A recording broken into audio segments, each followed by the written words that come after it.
Iran ने Hormuz पार कर रहे कई तेल टैंकरों पर हमले किए। अब टैंकर से समुद्र में बह रहा तेल ईरान के लिए भी नई मुसीबत लेकर आया है। ओमान से लेकर ईरान तक हॉर्मूज में तेल ने समुद्र के पानी को ढक दिया है।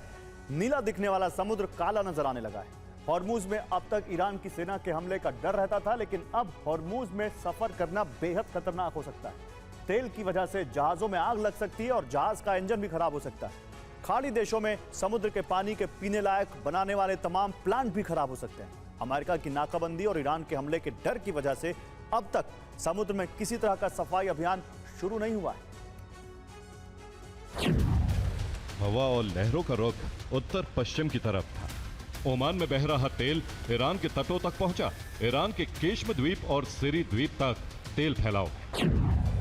ईरान अब हॉर्मुज में तेल रिसाव पर भी मुआवजा मांग रहा है। हॉर्मुज का इस्तेमाल करने वाले देशों से हर्जाने की मांग की गई। अंतर्राष्ट्रीय नियमों के अनुसार ईरान को मुआवजा नहीं मिलेगा।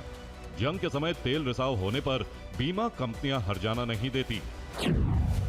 ओमान में अल हलानियत द्वीप समूह के करीब पहुंचा। पिछले साल द्वीप किनारे समुद्री जीवों का रिजर्व बना। रिजर्व में विलुप्त हो रहे कई समुद्री जीवों को रखा गया। खाड़ी देशों में पानी साफ करने वाले प्लांट खराब हो सकते हैं। समुद्र में आवाजाही बंद होने से निर्यात और आयात रुक जाएगा। खाड़ी देशों तक खाने के सामान, सब्जी, फल पहुंचना मुश्किल होगा। और हॉर्मूज में तेल का रिसाव जारी है और समुद्र में तेल तेजी से फैल रहा है। ईरान के तटों पर तेल तेजी से फैल रहा है। ईरान के केश्म द्वीप और सिरी द्वीप के तटों तक तेल वाला पानी पहुंच चुका है। ईरान के पास 300 वर्ग किलोमीटर तक क्षेत्र में तेल फैला हुआ है। अनुमान के मुताबिक हॉर्मूज में 3,80,000 लीटर तेल पानी में बह चुका है। हॉर्मूज में तेल का रिसाव जहाजों पर लगातार हमले की वजह से हुआ है। ओमान के तटों पर भी समुद्र में फैला तेल नजर आ रहा है। यहाँ 390 वर्ग किलोमीटर के समुद्र में तेल फैला है। हॉर्मूज में करीब 2000 वर्ग किलोमीटर का इलाका तेल फैलने से प्रभावित है। ओमान में तेल का रिसाव समुद्री जीवों के लिए बड़ा खतरा है। हॉर्मूज में अब जहाज चलाना भी मुश्किल हो सकता है। हॉर्मूज में फिलहाल 2 तेल टैंकर से रिसाव हो रहा है। ईरान ने मिनोवन पायनियर और कैरोलिन बेजेंगी नाम के टैंकर को निशाना बनाया था, जिसके बाद 3 अगस्त से समुद्र में तेल रिसाव हो रहा है। हॉर्मूज में इन्हीं 2 तेल टैंकर पर हमले के बाद से तेल बह रहा है। इन दोनों टैंकर पर ओमान के करीब हमला हुआ था। लहरों के साथ तेल ईरान पहुंच गया। ओमान से ईरान तक तेल फैल चुका है। तेल रिसाव के बाद जहाज समुद्र में नहीं चल सकते।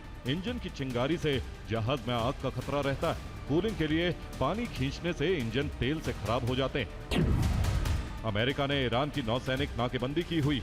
इसके अलावा ड्रोन हमलों के डर से कोई भी अंतर्राष्ट्रीय पर्यावरण एजेंसी या क्लीन अप क्रू समुद्र में उतरकर तेल को साफ करने का जोखिम नहीं उठा पा रहा है। और हॉर्मूज में खतरा और बढ़ गया है। यहां पर अब जिस तरह से चीजें आगे बढ़ रही हैं, क्योंकि ईरान ने अब अपने अंडर वाटर ड्रोन से हमलों की शुरुआत की है। ईरान के पास अजदार नाम का पानी में चलने वाला ड्रोन है। ईरान का अजदार ड्रोन 200 किलो के विस्फोटक से हमला करता है। ईरान का अजदार ड्रोन 600 किलोमीटर दूर तक प्रहार कर सकता है। ईरान ने कुछ दिन पहले ही अंडर वाटर ड्रोन से हमले की शुरुआत की है। ईरान ने हॉर्मूज में पहली बार पानी वाले ड्रोन का इस्तेमाल किया। ईरान एक तेल टैंकर को ईरान ने निशाना बनाया है। यूएई के 2 तेल टैंकर पर इससे पहले हमले हो चुके हैं। हॉर्मूज में यूएई के मोम्बासा टैंकर पर 13 अगस्त को हमला किया गया था। यूएई के ही अल बाहिया टैंकर को 13 अगस्त को निशाना बनाया गया था। 14 अगस्त को फिर एक टैंकर पर हमला हुआ। ऐसे कुल यूएई के 3 तेल टैंकर पर हमले हो चुके हैं। 2 दिनों से हॉर्मूज में भी हमले जारी हैं, जिसकी वजह से समुद्र में तेल का रिसाव और बढ़ सकता है। अब तक यूएई के 15 टैंकर जल चुके हैं। नाकाबंदी की वजह से ईरान का तेल व्यापार ठप है। ईरान के पास तेल स्टॉक करने की क्षमता सीमित है। स्टोरेज कैपेसिटी खत्म होने के बाद तेल बहाना होगा।